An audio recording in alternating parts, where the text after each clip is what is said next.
Welcome to the Minimasters, and today I'm going to show you guys how to replace your EGR valve. So it's your exhaust gas recirculation valve. It's an emissions thing. It also supposedly helps with fuel economy and prevents engine knocking. So this is it right here. They can go bad, as most parts will do, so I'm going to replace it. And to get started, you'll want to disconnect your battery because we are dealing with an electrical source, so go ahead and do that. I've got my new valve right here. So this is the actual valve itself, and that little thing in there moves up and presses against the spring. I'm also going to replace the sensor while I'm at it. I currently do have a 334 code. There's a lot of different things that contribute to that, but most of those things I've already checked. So let's get started unbolting this. So I'm going to start by disconnecting the electrical harness. So it's just unplugging it. Okay, you normally have a little tab there, but mine is broken, so push that off to the side right there. And then right here is your nut that goes to this tube, and so I'm going to get on there with my Kinepex pliers wrench right here, and I'm going to undo it. So if you're wondering why mine was easier to undo, it's A, I've replaced this before, and B, I put a little anti-seize on there so that it would come off easy in the future. Normally it's hard to get off because it's rusted. You'll want to use a torch, heat it up, and it will come off freely. So I'm going to finish unscrewing that and bring you back. All right, we're going to come in 1/2-inch socket. Take that one. Take that one off there. And as you can see, we're pretty much free.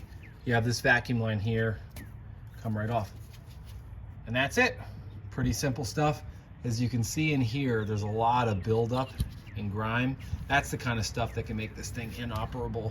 Man, I can't even push that, and I can do that on the new one. Oof. So just in case you're curious, typically you unbolt, you put a backup wrench right here, and you loosen this nut, and you take these off in a series of nuts. I just went straight for it just to make things easy.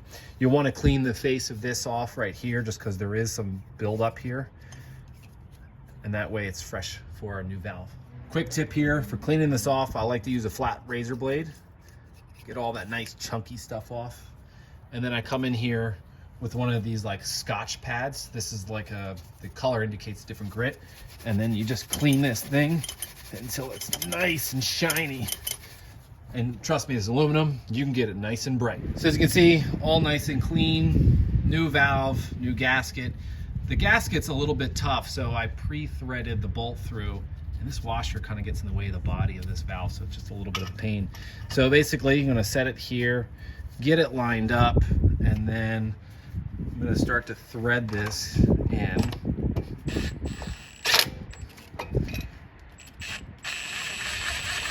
So we got that side, and then we're gonna get this other side in here as well.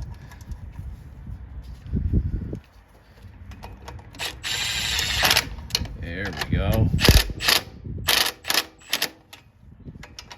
Now I'm sure there's a torque spec in there.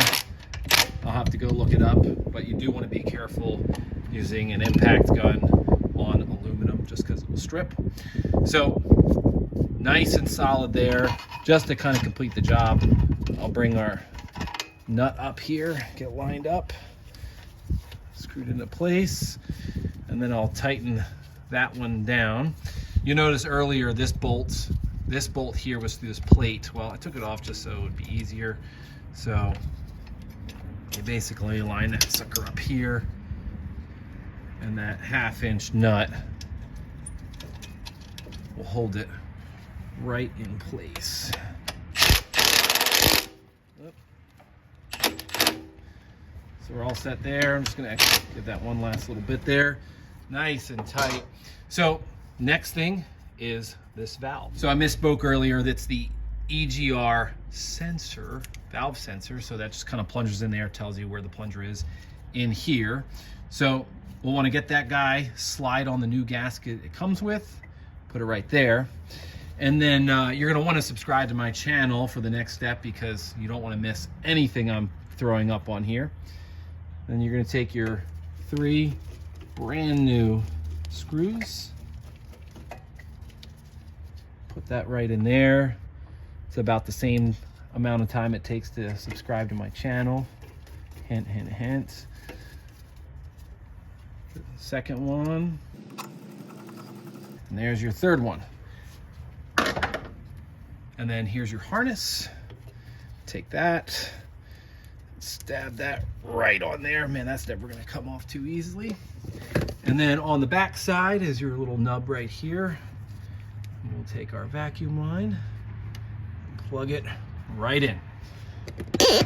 Just like that, guys, you got yourself a brand new EGR valve and sensor. That's all for me. See ya.